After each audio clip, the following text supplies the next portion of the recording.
सर्वेभ्यः सुप्रभातम्। आज की संस्कृत कक्षा में आप सभी का स्वागत है। आज की संस्कृत कक्षा में हम वार्षिक परीक्षा में आने वाले पाठों की ओर चलेंगे, जिसमें हम जानेंगे कि किस तरह से कौन कौन से पाठ हैं जिन्हें हमें अपनी आने की तैयारी में लेनी है। इसके लिए मैं आपके सामने स्क्रीन शेयर कर रही हूँ और आप सभी भी बुक ओपन करके रखिए ताकि हम उसमें टिक लगाएंगे और देखेंगे कि कौन कौन से पाठ आ रहे हैं।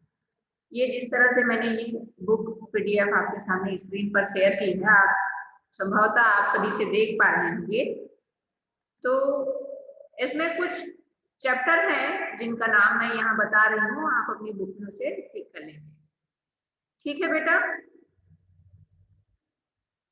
आप मुझे सुन पा रहे हैं? Yes ma'am. ये स्क्रीन आपको दिख यस मैम। ये स्क्रीन आपको यस मैम। यस मैम दिख रहा है। हाँ, तो इस बार का जो सिलेबस है वो फर्स्ट अर्धवार्षिक परीक्षा में जितना आया था उतना तो नहीं आएगा, है ना। तो वो आगे का पार्ट हम निकाल देंगे। तो बच्चे हमारे पीछे के पार्ट के अलावा 10% इसमें और ऐड किया गया है अर्धवार्षिक परीक्षा का के सिलेबस का। तो उसमें से यहाँ से आपका जो चैप्टर आएगा वो आएगा, टिक लगा लीजिए आप। समुद्र तटः, बकस्य प्रतिकारः, सुक्ति स्तबकः, कृषका कर्मवीरा, दशमा त्वामसि। तो इस तरह से आपके चैप्टर रहेंगे। आप सभी को ध्यान आया? ये मैच प्लीज रिपीट। मैं एक बार फिर से बोल रही हूँ, आप मैच करके देख लीजिए। समुद्र तटः, बकस्य प्रतिकारः, सुक्ति स्तबकः, कृषका कर्मवीरा, दशमा त्वमसि। तो कितने पाठ हो गए हमारे पास? मैम लास्ट है दशमा तत्व जी, चैप्टर के नंबर क्या नंबर?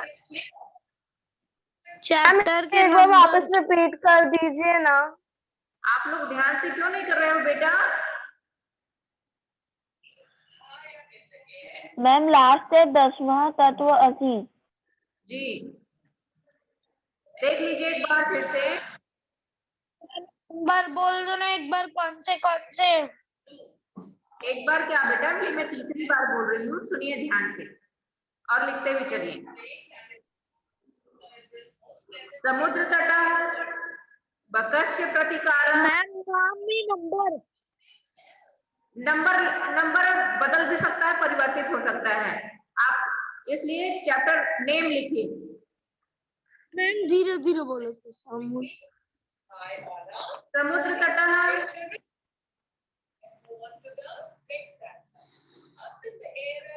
Yes ma'am.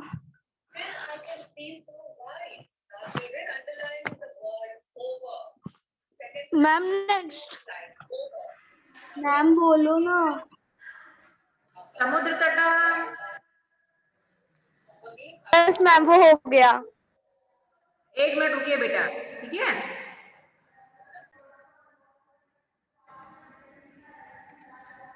आप फिर से देख लीजिए। षष्ठः पाठः समुद्र तटः, सप्तमः पाठः बकस्य प्रतिकारः, अष्टमः पाठः सुक्ति स्तबकः, दसमः पाठः कृषकः कर्मवीराः और द्वादशः पाठः दशमः त्वमसि। आप इसे एक बार देखिए बेटा, आपके पास व्हाट्सएप में ये जाएगा, मैसेज जाएगा, सारी चीजें लिखी हुई जाएंगी, तो इसलिए आप परेशान मत होइए। आप यहाँ देख बस लीजिए, ठीक है। आपने देख लिया? मैम जिनको भी है वो लिखिए, आपके पास व्हाट्सएप में जाएगा बेटा, ये मैसेज जाएगा, ठीक है। तो आज इसीलिए हम इस पाठ की पुनरावृत्ति देख लेते हैं। तो सबसे पहले है समुद्र तट। के बाद नहीं है ना जी, मैम सिर्फ मैम 5 चैप्टर है। समुद्र तट, बक्सर प्रतिकार, सुप्ति स्कंदकर, कृषिका कर्म विरार, दशमंत और कोई चैप्टर नहीं है ना मैम। इसके अलावा ग्रामर रहेगा ना बेटा, मणिका में हमारा ये हमने अभी सामने से पढ़ा रही इसलिए मैम रीडर का ये रीडर का रहेगा। ठीक है, समझ पाए बेटा?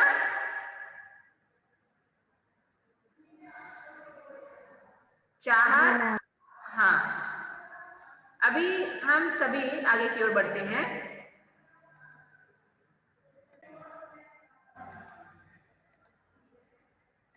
तो पुनरावृत्ति पाठ में पहला पाठ हमारा है षष्ठ पाठ समुद्र तट। समुद्र तट पाठ में हमने देखा कि बच्चे रेत से घर बनाते हैं, खेलते हैं समुद्र के किनारे, उन्हें अच्छा लगता है और रेत के टीले बनाते हैं। इस तरह से इस पाठ में हमने जाना। कुछ लोग घूमने जाते हैं, है ना। ये ना ही पर्यटन, समुद्र ना केवलम पर्यटन स्थान ही, ना ही घूमने का स्थान है, बल्कि यहाँ पर मछुआरे जो है अपना जीविका चलाते हैं, ये भी हमने जाना था। याद आ रहा है बेटा? और फिर आगे हमने पढ़ा था कि मुंबई, गोवा, कोच्चि, कन्याकुमारी, विशाखापट्टनम, ये सभी क्या है?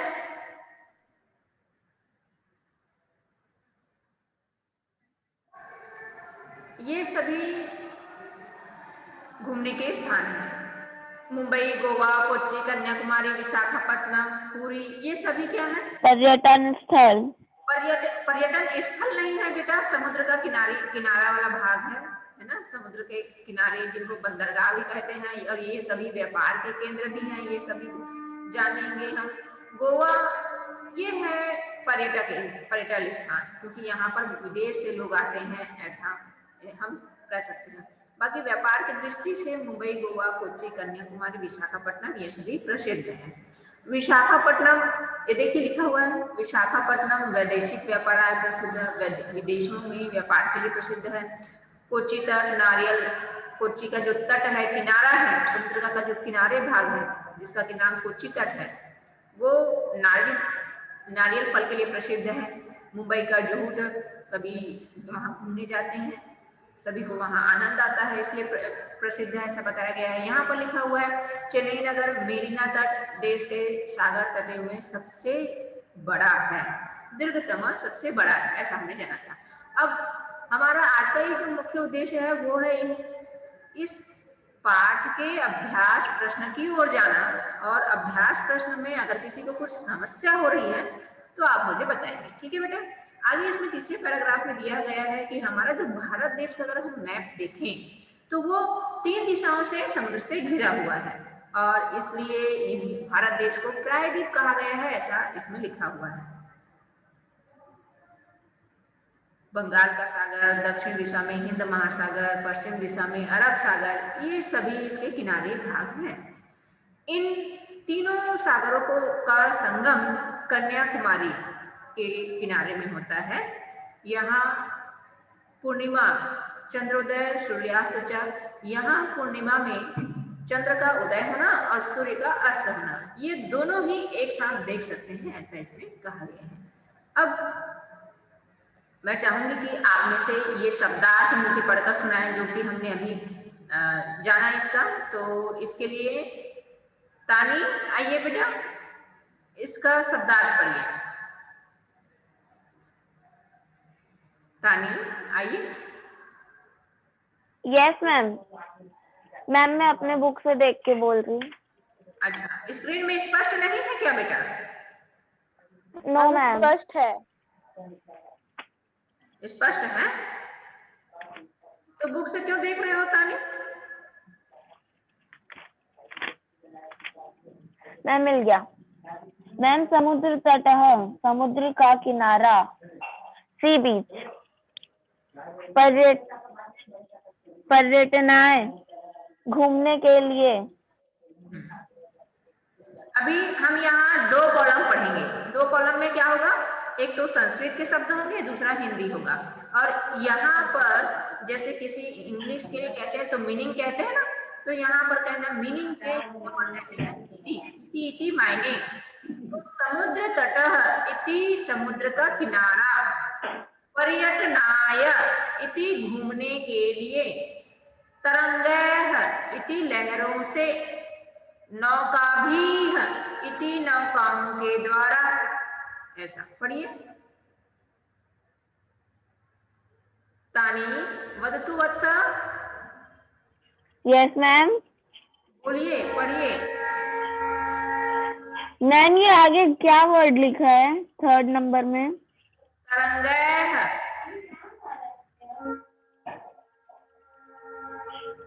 मैम सुनाई नहीं दिया, क्या लिखा है? क्या पढ़ेंगे इसे? त थर्ड लग जाएगी और ग में ए की मात्रा। तरंगैः क्या होगा? तरंगे, तरंगे। हाँ जी। मैम तरंगे लहरों से या फिर के साथ, विथ वेव। मेरी आवाज आप तक पूरी स्पष्ट जा रही है बेटा? यहाँ इन डेज की जगह पर कहना है तरंगी। नौका भी है।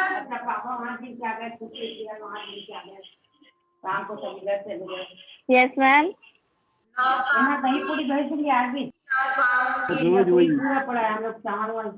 नौका भी नौकाओं के द्वारा, इति जल विहारम। इति बेटा, इति भी बोलना है ना? पहले बात इति नौकाओं के द्वारा। जी। मैम सब में बोलना है इति। इति मायने क्या होता है? मायने बोलते हैं ना कि जैसे हिंदी में बोलते हैं पृथ्वी, हाँ मायने धरती, ऐसा जो बोलते हैं ना, तो मायने को संस्कृत में इति बोलिए। जल विहारम इति यस मैम। जल विहारम इति जल क्रीड़ा, बालू का ग्रहम इति बालू का घर, घरौंदा। बालू का भी छुड़िया, बालू का भी इति बालुओं से, बालू का भी बालुओं से, फिर बालू का ग्रहम गृहम। बालू का घर, घरौंदा।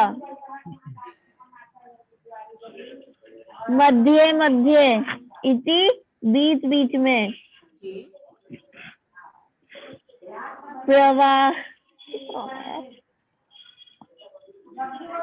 प्रवाहयन्ति जी। धो इति धो देते हैं। जी बेटा, ठीक, आगे बोलिए। फिर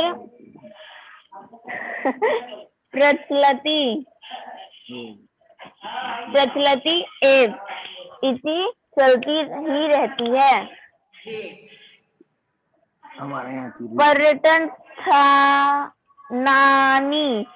स्थानानि इति घूमने की जगह, मत्स्य जीवनी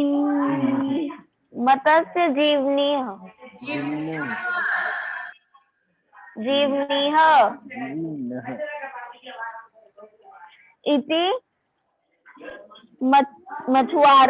मछुआरे। हाँ जी। तो सर मैम उसके बाद स्वजीविकाम इति अपनी जीविका को, चालयन्ति इति चलते हैं, अतीव इति बहुत अधिक।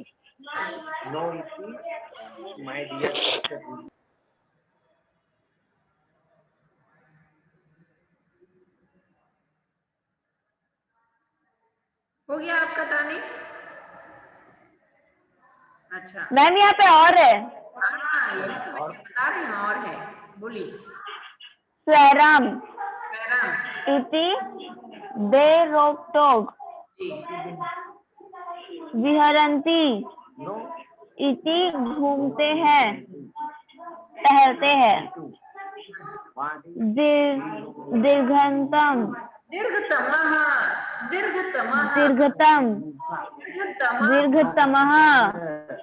इति सबसे लंबा। जी।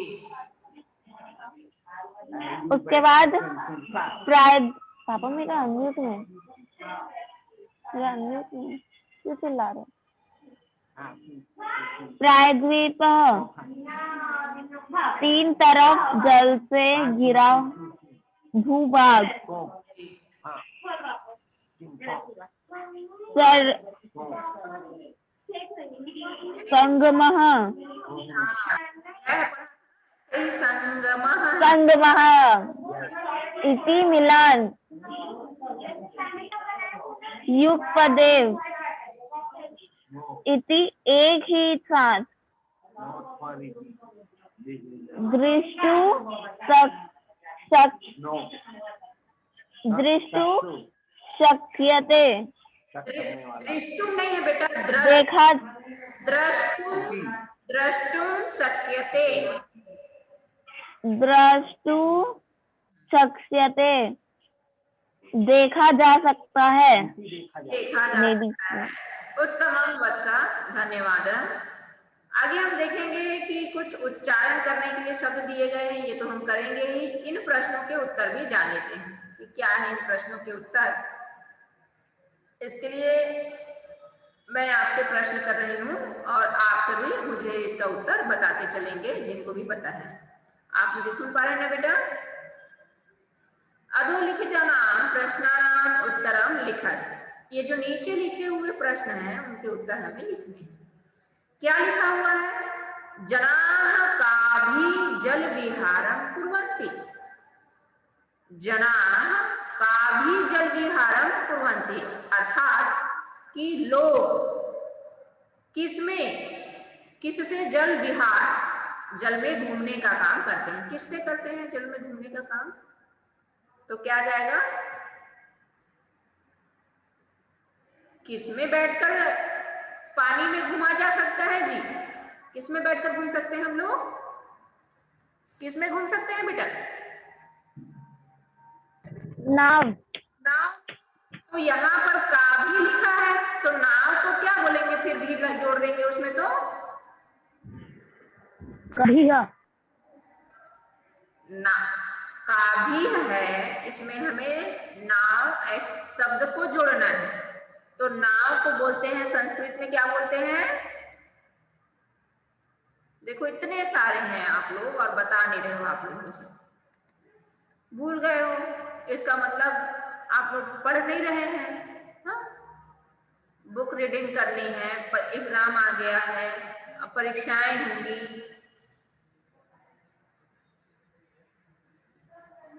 तो यहाँ पर जनाः का भी जल विहारम कुर्वन्ति, इसका क्या होगा कि नाव आएगा, आपने बता दिया नाव में बैठकर लोग पानी में घूमते हैं, ठीक है, जल विहार करते हैं। तो नाव को बोलेंगे नौका, और नौका में इस भी को लगा देंगे, तो हमारा उत्तर हो जाएगा।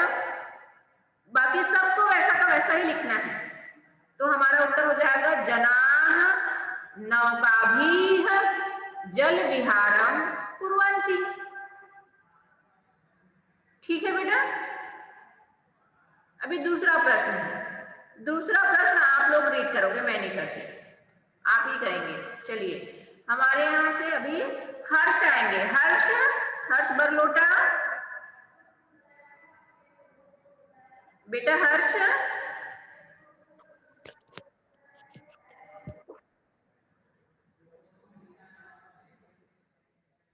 हर्ष अनम्यूट होइए बेटा।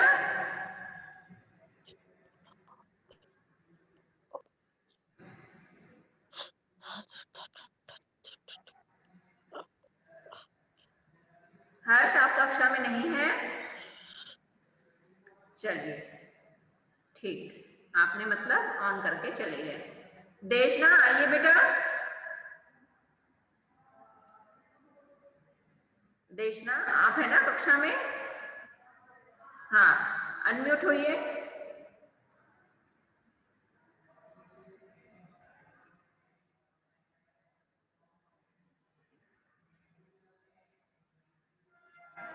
ऐसे जो बच्चे हमारे नहीं रहेंगे ना बेटा, उसको हम रिमूव कर देंगे। रिमूव कर दें?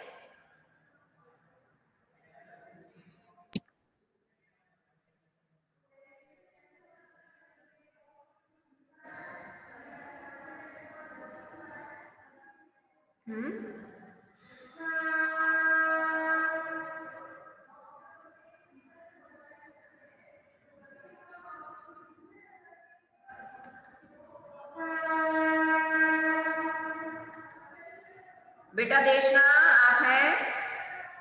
मैं करूँ रीड? Yes ma'am. तो देशना आपको मैंने ये पढ़ने के लिए कहा है, पढ़िए ना बेटा।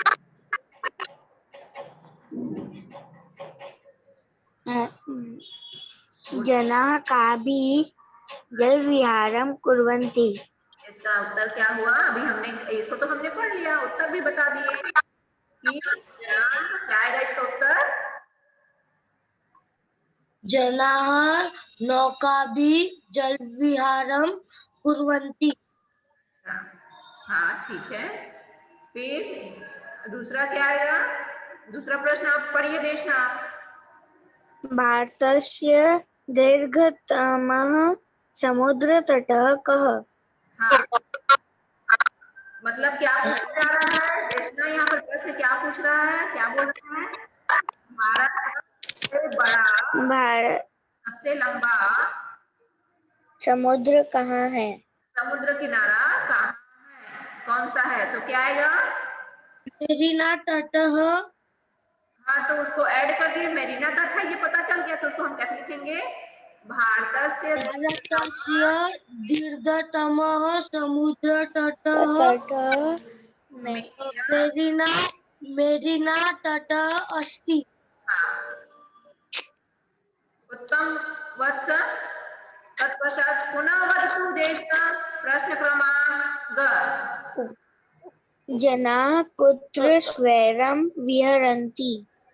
इसका क्या हुआ? इसका क्या पूछ रहा है? क्या हुआ मतलब इसका? कि लोग लोग कहाँ तैरने जाते हैं? तैरने नहीं बेटा, घूमने के लिए, विहार करने के लिए, आनंद घूमने जाते हैं। के लिए कहाँ जाते हैं? तो कहाँ? मुंबई नगर। मैम मुंबई। मुंबई के कहाँ? जगह का नाम जुहू तटे। जनाः जनाः मुंबई नगरस्य जुहू तटे विहरन्ति। विहरन्ति, ऐसा होगा। ठीक है, अगला क्या होगा? अगला प्रश्न बोलिए बेटा देश। बालकाः बालुकाभिः किं रचयन्ति? अच्छा, इसका क्या मतलब हुआ? बालक रेत से बालुका बालक रेत से क्या बना रहे हैं? क्या बनाते हैं? तो क्या बनाते हैं? मैम भालू का घर बना रहे। भालू का नहीं बेटा, बालू का घर, बालू का गृहम, ये लिखा हुआ है ना, बालू का गृहम। तो क्या हो जाएगा? बालकाः बालुकाभिः बालुकागृहं रचयन्ति। उत्तमम वत्स। बस एक दो बच्चों को छोड़कर बाकी सब पढ़ने का काम भूल गए लग रहा है। लाना पड़ेगा, जो भूल गए उनको लाना पड़ेगा। सबको क्लास 7th में जाना है ना।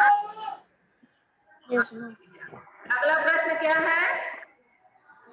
कोची तटः केभ्यः ज्ञायते?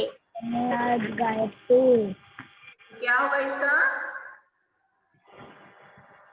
कोच्चि का इसका हिंदी अर्थ होगा कि कोच्चि तटः केभ्यः ज्ञायते। जो कोच्चि जगह है उसका जो किनारा है, कोच्चि का किनारा, ये समुद्र का किनारा भाग है, उसका नाम है। तो कोच्चि तट किस लिए जाना जाता है? केभ्यः ज्ञायते, क्यों जानते हो? नीलिकेल फलेभ्यः। नारिकेल के लिए बेटा, निरिकेल नहीं बोलेंगे, उसको क्या बोलेंगे? नारिकेल, नारिकेल फलेभ्यः। कोच्चि तटः नारिकेल फलेभ्यः ज्ञायते। ज्ञायते, उत्तमम वत्स। अब इस तरह से हम ये जो एक्सरसाइज है आज मैंने एक अभ्यास कराया, अगली कक्षा में आप इन सब प्रश्नों का अभ्यास करके आएंगे जिसका कि हम लिखित में कार्य करेंगे। ठीक है बेटा, लिखित कार्य करेंगे, तो इसका आप सभी अभ्यास करके आएंगे। प्रश्न क्रमांक 3, 4, 5 और ये प्रश्न क्रमांक 6। ठीक है, तो आने वाली कक्षा में हम इसका अभ्यास करेंगे। आज की कक्षा फिर मैं यहीं पर समाप्त करती हूँ, और अगर आप में से किसी को कुछ पूछना है तो आप मुझे अभी पूछ लीजिए बेटा। किसी को कुछ पूछना है? सर्वेभ्यः पुनर्मिलामः। पूरा महोदय।